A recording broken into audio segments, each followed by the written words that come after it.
আপনি এরকম চাকরি পাবেন না। বরং আপনার জীবন ধারণের জন্য নিজে চলার মতো করে যে পরিমাণ টাকা হইলে, যে পরিমাণ অর্থ হইলে আপনি মোটামুটি খেয়ে বাঁচতে পারেন, এই পরিমাণ কোনো কামাই রোজগারের ব্যবস্থা পাইলে আপনাকে ছাড়তে হবে। যেমন বাদাম বিক্রেতারা বাদাম বিক্রি করে কিনা, এটা দিয়ে তার সংসার চালাইতে পারে কিনা, মাটিওয়ালারা মাটির কাজ করে কিনা, রাজমিস্ত্রি রাজার কাজ করে কিনা, আপনি প্রয়োজনে এই ধরনের কোনো কাজ করবেন, করে হলে আপনাকে কি করতে হবে, চাকরি ছাড়তে হবে। নতুন এই ধরনের আরেকটা এসিওয়ালা অফিসওয়ালা চাকরি পাওয়া পর্যন্ত আপনার জন্য এই চাকরি করার ফতুয়া যদি কেউ দিয়ে থাকে, এই ফতুয়া ভুল, আপনার জন্য চাকরি করার কোনোভাবে বৈধ হবে না। কথা কি বুঝে আসছে কিনা? জি, আর কোনো প্রশ্ন? টাকায় টাকা থাকি যায়, ধান নিয়ে এক মন হাজারে। এটা একটু বুঝিয়ে বলেন। এক ভাই প্রশ্ন করছেন, অনেকে ধানের উপর টাকা লাগায়, কি সিস্টেম এটা আপনাদের এলাকায়? মুরব্বী বলেন তো, ধানের উপর টাকা লাগানোর কি সিস্টেম এটা? হ্যাঁ, কিসের উপরে? সুদের উপরে। মানে 5,000 টাকা একজনকে দেওয়া হইলো, 5,000 টাকা থাকি যাবে, 1 বছর পরে ধান 5 মণ দিবে, ও আর টাকা 5,000ও দিবে। মানে এখানে ধান আসল না, মানে আমার টাকা দরকার, কারণ আপনার কাছে আমি টাকার জন্য গেলাম, আপনি তো এইভাবে আল্লাহর রাস্তায় টাকা দিতে রাজি নেই, সোজা হিসাব আর কি। আমার টাকা দরকার, এখন আপনি আল্লাহর রাস্তায় টাকা দিতে কি নেই, রাজি নেই। আপনি বললেন আমাকে 5 মণ ধান দেন, 5 মণ ধান যে আপনাকে আমি দিব, এই ধানের মালিককে, যে টাকা ঋণ নিচ্ছে সে মালিক থাকবে নাকি যার থেকে ঋণ নেওয়া হয়েছে সে মালিক হয়ে যাবে? বুঝেন নাই? 5 মণ ধান, কথার কথা আমার টাকা দরকার 10 লাখ টাকা, আপনার কাছে গেছে, আপনি বললেন 10 মণ ধান দেওয়া লাগবে, 10 মণ ধান তো আপনি খেয়ে ফেলবেন, তো 10 বছর পরে আমাকে কি 1 লাখ টাকা দেওয়া লাগবে নাকি কম টাকা? যে পরিমাণ 10 মণ ধান নিয়েছেন এই পরিমাণ টাকা কম দিলে হবে না, পুরো টাকা দেওয়া লাগবে? পুরো টাকাই দেওয়া লাগবে। তাহলে কি হলো, টাকার বিনিময়ে আপনি অতিরিক্ত বেনিফিট কি খেলেন, ধান খেলেন। এটা হারাম, এটা জায়েজ নেই। কথা বুঝে আসছে? এই লেনদেন কি নাই, জায়েজ নেই। অর্থাৎ টাকা 10 লাখ টাকা দিয়েছেন, 10 লাখ টাকা ফেরত দিবেন, মাঝখানে এটার জন্য কোনো সুবিধা ভোগ করা, এই সুবিধা ভোগ করাকে সুদ বলা, এটা হারাম, এটা করা যাবে না। কি প্রশ্ন করবে আসো?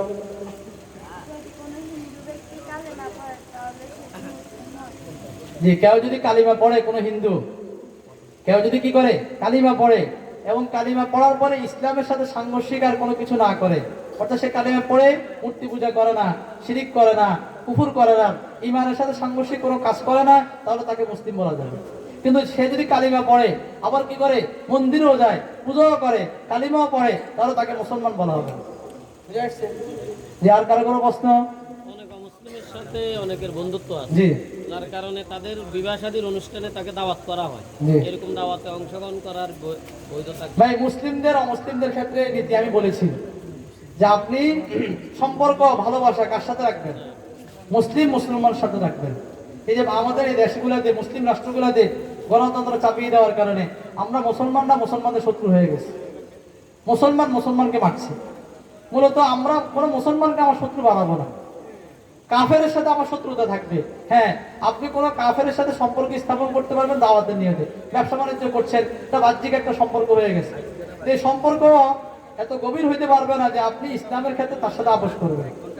এই জন্য কোনো কাফের যদি কোনো মুসলমানকে দাওয়াত দেয়, কোনো কাফের যদি কোনো মুসলমানকে দাওয়াত দেয়, তাহলে আপনি দাওয়াতের নিয়তে, বাহ্যিক দাওয়াতের নিয়তে তার দাওয়াত আপনি কবুল করতে পারবেন, কিন্তু তার জবাইকৃত, তাদের জবাইকৃত কোনো প্রাণী খেতে পারবেন না।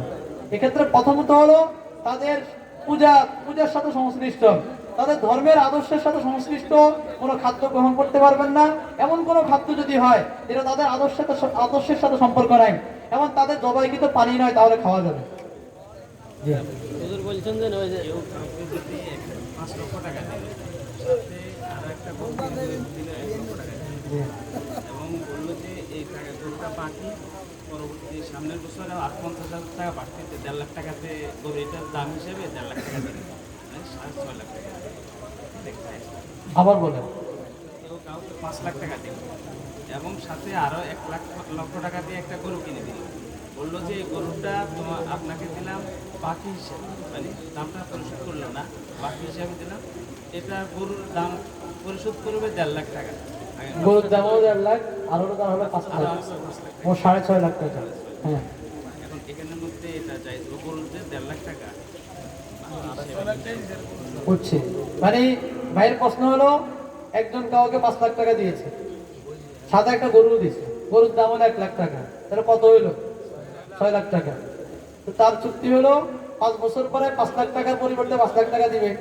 আর এই যে গরুটা তাকে দিয়েছে, গরু কি করেছে, তাকে দিয়েছে গরুর টাকা, গরুর দাম হলো 1 লাখ টাকা, গরুর 1 লাখ টাকার পরিবর্তে তাকে 1.5 লাখ টাকা দিতে হবে। প্রশ্নটা বুঝছেন কিনা?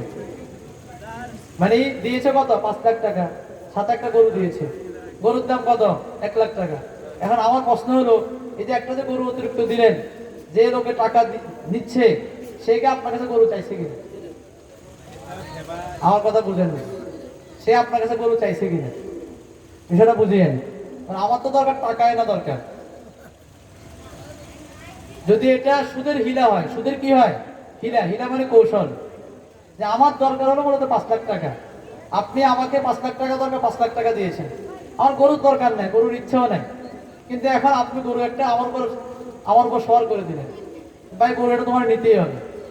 এখন এই গরুর আমার কোনো কাজ নাই, যে লোক গরু নিচ্ছে সেও জানাতে আমার কোনো গরুর দরকার নাই, যে গরু দিচ্ছে সেও জানাতে গরুর কোনো দরকার নাই, শুধু এখানে অতিরিক্ত 50,000 টাকা লাভ খাওয়া উদ্দেশ্য। কথা বুঝিয়ে, অতিরিক্ত শুধু কি 50,000 টাকা লাভ খাওয়া যদি উদ্দেশ্য হয়, গরু ক্রেতা যে দিচ্ছে তারও সে বুঝতেছে তার কোনো প্রয়োজন নাই, যে দিচ্ছে সেও বুঝতেছে তার কোনো প্রয়োজন নাই, শুধু মাঝখানে 50,000 টাকা লাভ খাওয়ার জন্য মাঝখানে কি করা, গরুকে কি করা, পেশ করা হয়, তাহলে এটা জায়েজ হবে না। হ্যাঁ, বাকি যদি এমন হয় তা আসলেই আমার কি আছে, গরুর দরকার আছে, তা আপনি আমার কাছে একটা গরু বিক্রি করলেন 1 লাখ টাকা দিয়ে, দেখি আমার কাছে এখন টাকা নাই, টাকা পরিশোধ করার ব্যবস্থা নাই, আপনি বললেন যে আমি 1 লাখ টাকা দিয়ে গরু এটা কিনলাম, তোমার কাছে আমি 1.5 লাখ টাকা বিক্রি করছি, তুমি আমাকে 1.5 লাখ টাকা 2 বছরে 3 বছরে পরিশোধ করে দিবে, এটা যদি হয় তাহলে জায়েজ আছে। কথা বুঝিয়েন, কথা বুঝিয়েন, যে আমার গরুর দরকার আছে, আপনি একটা গরু কিনে কি করছেন, আমার গরু কেনার সামর্থ্য নাই, টাকা নাই, আমি গরুর ফার্ম করব অথবা গরুর চাষাবাস করব, কেন আমার কাছে গরু কেনার সামর্থ্য নাই, আপনি একটা গরু কিনছেন 1 লাখ টাকা দিয়ে, আমার কাছে সেই গরুটা আপনি বিক্রি করতেছেন, বললেন ভাই আমি তো গরু কিনছি ব্যবসা করার জন্য, তোমার কাছে গরু এটা আমি 1.5 লাখ টাকা বিক্রি করতেছি, 50,000 টাকা লাভ, তুমি এই 1.5 লাখ টাকা আমাকে আগামী 2 বছরের মধ্যে ধাপে ধাপে পরিশোধ করে দেবে, এটা জায়েজ আছে। কিন্তু যদি এটা না হয়ে, কারণ আমার গরুর কোনো দরকার নাই, গরুর সাথে আমার কোনো সম্পর্ক নাই, আমার টাকার দরকার, আপনি আমাকে টাকায় দিচ্ছেন, গরু এটা মাঝখানে হীরা হিসেবে দিচ্ছেন, তাহলে এই হীরা কি হবে না, বৈধ হবে। কথা কি বুঝে আসছে কিনা? মুসলিম মেয়ে হিন্দু ছেলের সাথে মানে হিন্দু ছেলের সাথে প্রেম করার ফারাইশ ইসলামী ব্যাংকে যে বীমা সিস্টেম, এটার বৈধ দেখি ভাই, পতিতালয়ের শুরু উপর দিয়ে যদি কেউ ইসলাম লাগায় দেয়, পতিতালয় কি বৈধ হয়ে যাব? মদের উপর দিয়ে যদি কেউ ইসলাম লাগায় দেয়, বৈধ হয়ে যাব? আমাদের বাংলাদেশ, পাকিস্তান, ইন্ডিয়া, এমনকি এখন পুরো বিশ্বে ইসলামী ব্যাংকের রমরমা ব্যবসা চলতেছে, কারণ ইসলাম নাম লাগাইলে ব্যাংকারদের বেশ কিছু সুবিধা আছে। এটা এখন সোনালী ব্যাংকাররা বুঝছে, রূপালী ব্যাংকাররা বুঝছে, যে আমেরিকা ইসলামের 12টা বাজানোর জন্য সবচেয়ে বেশি চেষ্টা করে, সে আমেরিকাতে এখন ইসলামী ব্যাংক আছে। ভাই ব্যাংকিং সিস্টেমটা বোঝার জন্য লম্বা, যদি আপনি আমাকে কোনো সময় যদি সুযোগ পাই, ইসলামী অর্থনীতি এবং প্রচলিত অর্থনীতি, শুভঙ্করের ফাঁকি, এই বিষয়ে আমি কখনো সুযোগ পেলে লম্বা আলোচনা করব। খোলাসা কথা, এক কথা যদি আমি বলি, বর্তমান যে ব্যাংকিং সিস্টেমটা আছে, এই সিস্টেমের মধ্যে ব্যাংক ইসলামীকরণ কোনোভাবে সম্ভব নয়। এই জন্য প্রচলিত ব্যাংকের ব্যাপারে যে ফতুয়া, ইসলামী ব্যাংকের ব্যাপারে একই ফতুয়া। জি জি বলেন।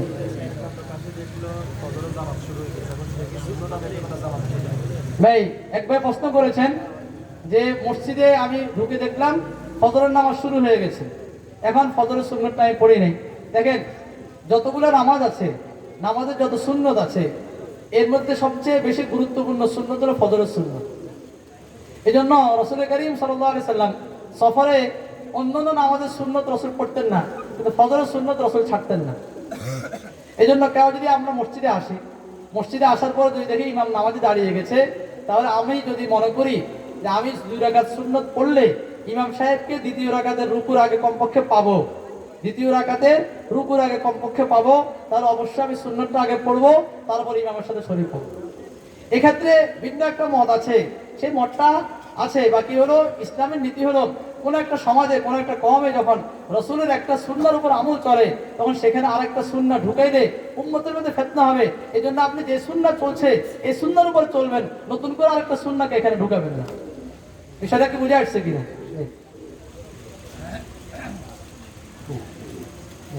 ভাই আলহামদুলিল্লাহ, আমাদের প্রধান মেহমান যার অপেক্ষা আপনারা এতক্ষণ ছিলেন, আমি তো ভাই কোনো কিছু না, সুযোগ পেলাম মাঝখানে কিছু কথাবার্তা বললাম, হুজুর চলে আসছেন, আর সর্বোচ্চ 5 মিনিট লাগবে। হুজুর কাছাকাছি চলে আসছেন, ইনশাআল্লাহ হুজুর আসলে হুজুর থেকে আপনারা আরো আলোচনা শুনবেন, আরো অনেক সুন্দর সুন্দর আলোচনা শুনবেন। এখানে প্রশ্ন এসেছে, আমাদের অঞ্চলে পানি সহ পুকুরের মাছ বিক্রি করা হয় যা অদৃশ্যমান, এক্ষেত্রে শরীয়তের বিধান কি? ভাই, এই যে পুকুরে পানি আছে, পানি থাকা অবস্থায় মাছ বিক্রি করা, গাছে ফল আছে, গাছের ফল না নামিয়ে এরপর আন্দাজের উপর কি করা, আচ্ছা গাছেরটা থাকুক, শিকারের ক্ষেত্রে আর বিভিন্ন জায়গাতে আমাদের অঞ্চলে আছে, বড় বড় পুকুরের ক্ষেত্রে আছে যে আপনি 1 ঘন্টা মাছ ধরবেন, যা পাবেন এটা আপনার, এটার জন্য আপনাকে 5,000 টাকা দিতে হবে। পুকুর বিক্রি করে দেয় মাছ রেখে, এভাবে মাছ পুকুরের ভিতরে মাছ রেখে পুকুর বিক্রি করা জায়েজ নেই। আমার কথা বুঝে আসছে কিনা? পুকুরের ভিতরে মাছ রেখে পুকুর বিক্রি করা কি নাই, জায়েজ নাই। আপনি পুকুরের মাছ আগে উঠান, তারপর উঠানোর পর দৃশ্যমান মাছ বিক্রি করবেন। কারণ আপনি যখন বিক্রি করছেন, যে কিনতেছে সে তো মনে করতেছে এখানে 5 মণ মাছ হবে, এরপর দেখা গেল হেত্তুনি সব মাছ খাইয়ে লেছে, তখন কি অবস্থা, বেজার লাগবে কিনা? এটা অস্পষ্টতা চুক্তি ইসলাম মানে না। এই জন্য এই ধরনের চুক্তি কি হবে না, জায়েজ হবে না। আমরা এই ধরনের কোনো কাজ করবো না ইনশাআল্লাহ। বর্তমানে অনেক নারী পরকীয়ার কারণে স্বামী সন্তান রেখে অন্য পুরুষের সাথে পালিয়ে যায়, এতে পলায়নকৃত নারীর তালাক ও ইদ্যতের বিধান কি? এটা জরুরি বিধান। অনেকে আছে প্রেম করে, পরকীয়া করে স্বামী বিদেশ আছে, এরপর সে চলে গেছে। প্রথম কথা হলো তো একদম টোটাল হারাম। এভাবে যদি কেউ চলে যায়, আগের স্বামী তালাক দিতে হবে, তালাক দেওয়ার পরে ইদ্যত পালন করতে হবে। ইদ্যতের মাসলা আমি বলেছিলাম, ইদ্যত পানি হলো আমার যদি মাসিক হয় 3 মাসিক শেষ করতে হবে, আর যদি মাসিক না হয় 3টা মাস আমাকে কি করতে হবে, পুরা করতে হবে। এরপরে আমি আরেক জায়গায় বিয়ে বসতে পারবো। এর 1 ঘন্টা আগেও যদি কোনো মেয়ে অন্য ছেলের সাথে বিয়ে বসে, অন্য ছেলের কাছে বিয়ে বসে চলে যায়, তাহলে তার এই বিয়ে শুদ্ধ হবে না। সেখানে কোনো স্বামী যদি তালাকে না দেয়, স্বামী যদি নাই তালাক দেয়, এমন মহিলা যদি কারোর সাথে চলে যায়, তাহলে তো তার এই যাওয়াটা একদম শুধু হারাম না, অকট্ট হারাম। ইসলামী রাষ্ট্র যদি থাকতো, আফগানিস্তানের শাসন ব্যবস্থা থাকতো, তাহলে এই সমস্ত মেয়েরা এই ধরনের সাহস করতো না, কারণ তাদেরকে পাথর মেরে হত্যা করা হবে। এরপরে যদি কেউ করলে যার সাথে গিয়েছে তার সাথে সম্পর্ক হারাম হবে না, হালাল হবে না, তাকে এখান থেকে ফিরে আসতে হবে। আগের স্বামীর সাথে তাকে কি করতে, যদি আগের স্বামী তাকে রাখতে চায়, তাহলে আগের স্বামীর সাথে থাকতে পারবে। এই কারণে তার বিয়ে ভেঙে যাবে না, এ কারণে কি হবে না, বিয়ে ভেঙে যাবে না। বাকি এই স্বামীর সাথে মিলামেশার আগে 1 মাসের ইদ্যত একটা সে পুরো করে নেবে। কয় মাসের? ঠিক আছে। আর কি বিষয়? করজে হাসানার, জি, মুসলিম মেয়ে, হিন্দু ছেলের সাথে প্রেম করা, অনেক হিন্দু ছেলে মুসলিম ভাব দেখা, জি। ধর্মান্তরিত হয়েছে, ভাগাও তো লাভ করলে ভাই, এটা কিন্তু একটা বর্তমান বেশ কঠিন ষড়যন্ত্র চলছে। আমাদের যে মেয়েরা স্কুল কলেজে পড়ে, ফ্রি মিক্সিংয়ের সুবিধা নিয়ে অনেক হিন্দু ছেলে নিজেদেরকে মুসলিম পরিচয় দিয়ে আমাদের অনেক মুসলিম মেয়ের সাথে প্রেম করে তাকে তার সর্বস্ব লুটে নেয়, তাকে ধর্ষণ করে, তাকে ক্ষতি করে, এরপর পালিয়ে যায়। এরকম ঘটনা ঘটতেছে কিনা? প্রথম কথা হলো আমাদের সতর্কতা দরকার। আমরা আমাদের মেয়েদেরকে সতর্ক করা দরকার। ওরা কি করবে, কোনো অমুসলিম ছেলে এভাবে বলবে যে আমি ইসলাম শিখতে চাই, দিন শিখতে চাই। যদি কেউ এরকম ইসলাম আর দিন শিখার কথা আপনার কাছে বলে, আপনি বলে দেন আপনি আপনার এলাকার ইমাম সাহেব থেকে শিখেন। আমাদের মেয়েদের সচেতন হওয়া দরকার। এমন যদি কোনো ঘটনা ঘটে, কোনো হিন্দু ছেলে কোনো মুসলিম মেয়েকে বিয়ে করে, এমনকি শরীয়ত সম্মতভাবে কোনো কাজের মাধ্যমেও যদি বিয়ে করে, কোনো ছেলে যতক্ষণ পর্যন্ত মুসলমান না হবে ততক্ষণ পর্যন্ত কোনো মুসলিম মেয়েকে কোনো অমুসলিম যদি বিয়ে করে, এই বিয়ে শুদ্ধ হবে না। এই বিয়ে কি হবে না, শুদ্ধ হবে না। আমার কথা বুঝে আসছে কিনা? আপনি মুসলিম ছেলে মুসলিম মেয়েকে বিয়ে করবে, ঠিক মুসলিম মেয়ে মুসলিম ছেলের কাছে বিয়ে করবে। একজন মুসলিম হয়ে কোনো অমুসলিমকে বিয়ে করা ইসলামের দৃষ্টিতে বৈধ নয়, এবং এই বিয়ে শুদ্ধ হবে না। জি, করজে হাসানার কি বলছে ভাই, প্রশ্নটা আমি বুঝিনি এখন তো। ফজিলত, জি জি ভাই, করজে হাসানার ফজিলত হলো আপনি একজনকে যদি দান করেন, দান করলে যে পরিমাণ সওয়াব আছে, করজ দিলে এর চেয়ে বেশি সওয়াব। আপনি যদি 10 টাকা দান করেন, 10 টাকা দান করলে যে সওয়াব, হাদিসে আসছে কাউকে যদি করজ দেন এর চেয়ে বেশি সওয়াব হবে। কারণ আপনি করজ দেওয়ার কারণে তাকে হারাম থেকে, সুদ থেকে বাঁচার রাস্তা তৈরি করে দিলেন। এটা বলতেছি, এটা হলো আমাদের ইসলামী শাসন ব্যবস্থা নাই। যদি ইসলামী আইন আর শাসন ব্যবস্থা থাকে, ওর পিঠে ওর থেকে টাকা নেওয়া হয়। দোকান কট,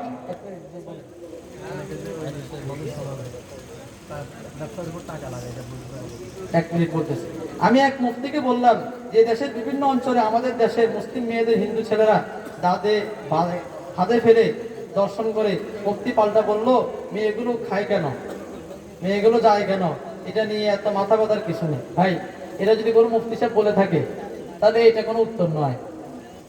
যায় কেন, চলে গেছে, এখন তো আপনি মুফতি সাহেব, আপনাকে সমাধান দিতে হবে। এই জন্য আমরা তো আগেই নসিহত দিলাম, আমরা আমাদের মেয়েদের ব্যাপারে সচেতন হই।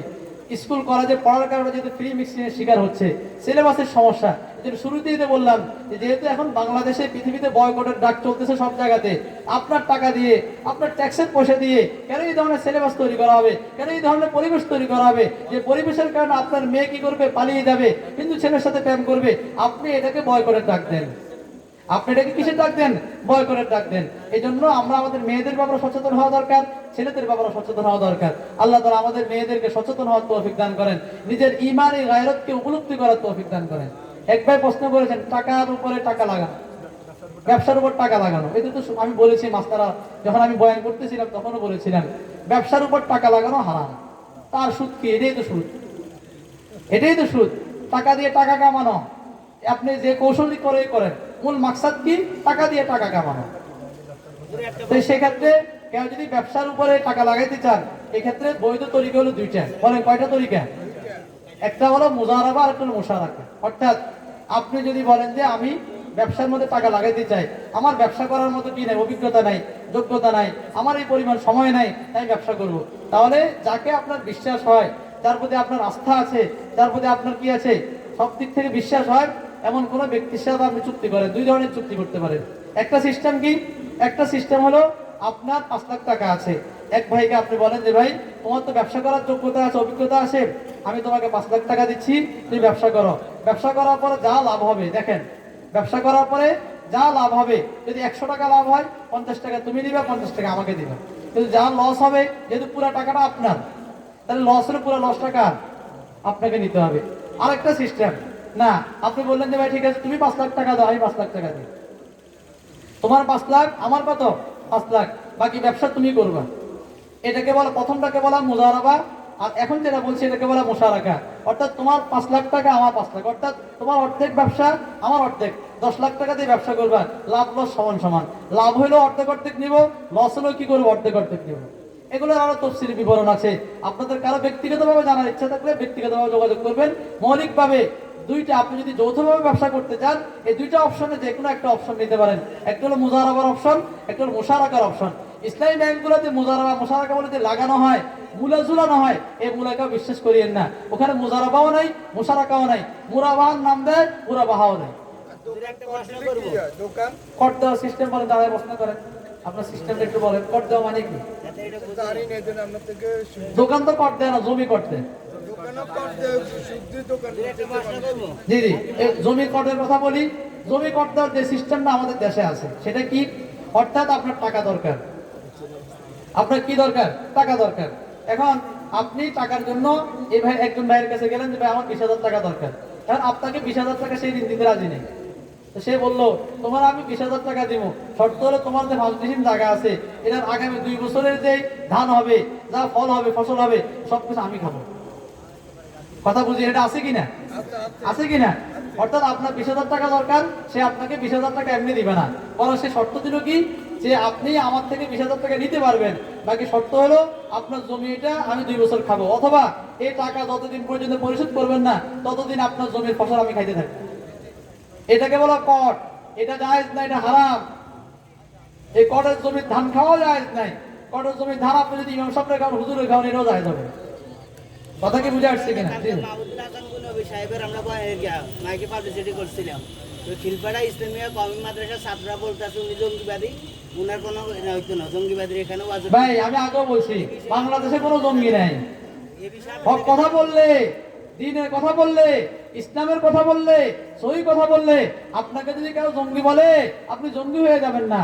এই জন্য এই সুর মিলিয়ে আমাদের আলেমদের মধ্যে কেউ যদি এই ধরনের হকপন্থী আলেমদেরকে, হকপন্থী ওলামায়ে কেরামকে, বক্তাদেরকে যদি কেউ জঙ্গি ট্যাগ দেয়, তাহলে তার ইমানের সমস্যা আছে। তার কি আছে? ইমানের সমস্যা আছে। এরা লেবাসদারি মুনাফিক, এরা ইসলামের শত্রু, এদের দ্বারা দ্বীনের ক্ষতি হচ্ছে। আপনারা এদেরকে বয়কট করেন, এদেরকে থামান, না হয় এরা ইসলামকে থামিয়ে দেওয়ার চেষ্টা করবে। জি ভাই, আর কোনো প্রশ্ন? চলে আসছে। জি ভাই, দুইটা প্রশ্ন। হচ্ছে জুমার আগে এবং পরের সুন্নত নামাজ সম্বন্ধে জি। বলবেন। দুই হচ্ছে অনেকে আছে দোকান ভাড়া দিয়ে যে অগ্রিম গ্রহণ করে হ্যাঁ, দেখা যায় অ্যাডভান্স নেয়। জি। ভাই এখানে দুইটা প্রশ্ন, একটা হলো জুমার আগের সুন্নাহ, পরের সুন্নাহ। এই বিষয়ে মানে আমাদের রসুল করিম সাল্লাল্লাহু আলাইহি সাল্লাম আমলের ক্ষেত্রে আমরা অনেক আমলের ক্ষেত্রে এমন পাই যে রসুল দুই ধরনের আমল করেছেন, দুই ধরনের সুন্নাহ আছে। কথা বলছেন কিনা? এই জন্য ফোকায়ে কেরাম যারা ইসলাম নিয়ে, দিন নিয়ে গবেষণা করেন, তারা বলেছেন জুমার আগে 4 রাকাত নামাজ পড়া এটা সুন্নাহ, পরে আবার কি 4 রাকাত নামাজ পড়া এটা হলো কি সুন্নাহ। কিন্তু কখনো কখনো যদি আমার এটা ছুটে যায়, এটার কারণে খুব বেশি গুনাহ হবে না, কিন্তু আমি সুন্নাহ আমল করার চেষ্টা করব। সুন্নাহর ক্ষেত্রে উচিত হলো আমি সুন্নতের নামাজগুলো ঘরে পড়বো, মসজিদে গিয়ে পড়া জরুরি না। হ্যাঁ, বাকি এগুলো আমাদের ঘরগুলো যেহেতু ইসলামী পরিবেশ নাই, এই জন্য ঘরে সুন্নাহ পড়া হয় না, এই জন্য আমরা সুন্নতের আমলগুলো কোথায় করব? বাকি এটা নিয়ে আমরা ভেজাল করা, ইখতিলাফ করার কি করবো না, চেষ্টা করবো না। এক। 2 নম্বর হলো আমি দোকান ভাড়া নিলে দোকান মালিক আমাকে বলে যে অগ্রিম কি করতে হবে, অ্যাডভান্স দিতে হবে। অ্যাডভান্সের টাকা জায়েজ নাকি না জায়েজ, বিষয়টাকে বুঝে আসছে কিনা? এক কথায় বলি, অ্যাডভান্সের টাকা দোকান ভাড়া নিলে আগে কি দিতে হয়? অ্যাডভান্স। আপনি 10,000 টাকা বলে যে আপনি যদি অ্যাডভান্স বেশি হয় ভাড়া কম হবে, অ্যাডভান্স যদি কম হয় ভাড়া কি হবে, বেশি হবে। এটাই তো সমাজে চলছে। তাই দেখেন, কেউ যদি অ্যাডভান্সের টাকা অগ্রিম ভাড়া হিসাবে নেয়, কেউ যদি কি করে অ্যাডভান্সের টাকা কি হিসাবে নেয়, অগ্রিম ভাড়া। অগ্রিম ভাড়া মানে আপনার ভাড়া হলো 10,000 টাকা, আপনি অগ্রিম একসাথে 5 লাখ টাকা দিবেন, প্রতি মাসের ভাড়া থেকে এটা কাটা যাবে, প্রতি মাসের কি যাবে, ভাড়া থেকে এটা কাটা যাবে। অথবা প্রতি মাসের ভাড়া থেকে 2,000 করে কাটা যাবে। এভাবে যদি আপনি কি করেন, অগ্রিম টাকা নেন, অ্যাডভান্স নেন, তাহলে জায়েজ আছে। আর যদি বলেন যে না, এই অ্যাডভান্সের টাকা থেকে 1 টাকাও কাটা যাবে না, 1 টাকাও কর্তন হবে না, বরং অ্যাডভান্সের টাকা আপনি কি করবেন, মালিক পক্ষকে দিবেন, মালিক পক্ষ এটা রাখবে, এটা খাবে, ভোগ করবে, তাহলে এই ধরনের অ্যাডভান্স নেওয়া জায়েজ নেই। এই কথা কি বুঝে আসছে কিনা? জায়েজ কোনটা বললাম? যদি কি করা হয়, অগ্রিম ভাড়া হিসেবে নেওয়া হয়, যে ভাড়া থেকে কাটা হবে, পুরাটা ভাড়া থেকে কাটা হবে, অথবা কিছু কিছু করে কাটা হবে, তাও জায়েজ হবে। কিন্তু যদি 1 টাকাও ভাড়া থেকে কর্তন না হয়, কিছু কিছু কর্তন না হয়, বরং পুরো টাকাটা আপনি যেভাবে দিয়েছেন এভাবে মালিকের কাছে থাকবে, মালিক খেয়ে ফেলবে, মালিক খরচ করার অধিকার পাবে, মালিক নিজের মতো করে ব্যবহার করার সুযোগ পাবে, তাহলে এই ধরনের অ্যাডভান্স দেওয়া নেওয়া কোনোটাই জায়েজ। কথা কি বুঝে আসছে কিনা? জি আমরা জানি যে যারা নেশা করে জি জি। ওই ধরনের লোক যদি মসজিদে আসে যে আমাদের সাথে শরীক হয়, তাদের বাকি নিজেদের আমাদের ভাই এক ভাই প্রশ্ন করেছে যে যারা নেশা করে তাদের 40 দিনের কি হয় না, আমল কবুল হয় না।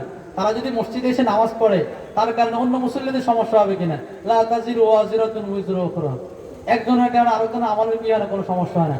বাকি যারা নেশাগ্রস্ত, নেশা করে, এদেরকে সামাজিকভাবে আমাদেরকে বয়কট করতে হবে, তার সাথে লেনদেন বন্ধ করতে হবে, তার সাথে বিবাহ শাদী বন্ধ করতে হবে, তার বিয়ে শাদীর অনুষ্ঠানে আমরা যাব না, আমাদের বিবাহ শাদীর অনুষ্ঠানে তাকে আসতে দিব না। এটা যদি হয় তাহলে সে চাপে পড়বে, চাপে পড়ে আপনি সোজা হয়ে যাবে ইনশাআল্লাহ। কিন্তু একজনের আমলের কারণে আরেকজনের আমলের কি হবে না, ক্ষতি হবে।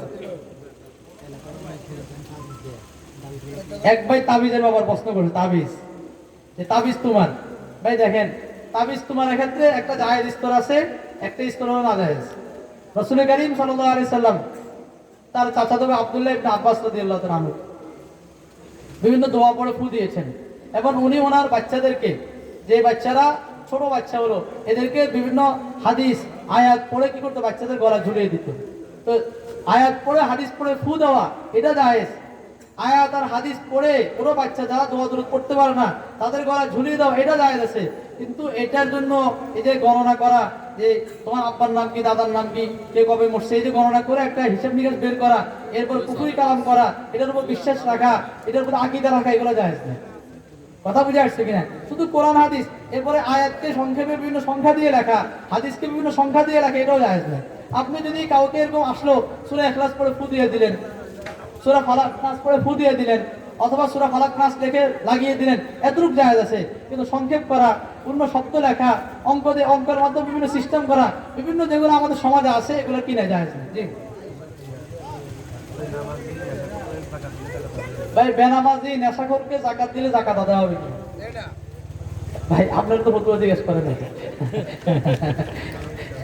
বেনামাজি নেশাখোরকে যাকাত দিলে যাকাত আদায়, ভাই আপনার যাকাতের টাকা, এই টাকাটা আপনি ভালো মানুষকে দেন, আপনি বেনামাজিকে কেন দিবেন? তাকে তাহলে তো সে শাস্তি ভোগ করবে না, এটা আপনি তাকে দিয়ে না। হ্যাঁ, বাকি যদি বেনামাজি নেশাখোর আসলে কি হয়, যাকাত খাওয়ার উপযুক্ত হয়, আসলে যদি সে কি হয় জাকাত খাওয়ার উপযুক্ত হয়, তাহলে যদি তাকে দেন, দিলে আদায় হয়ে যাবে। কিন্তু উচিত নয়, উত্তম নয়, তারপরে তাকে দিয়েন না।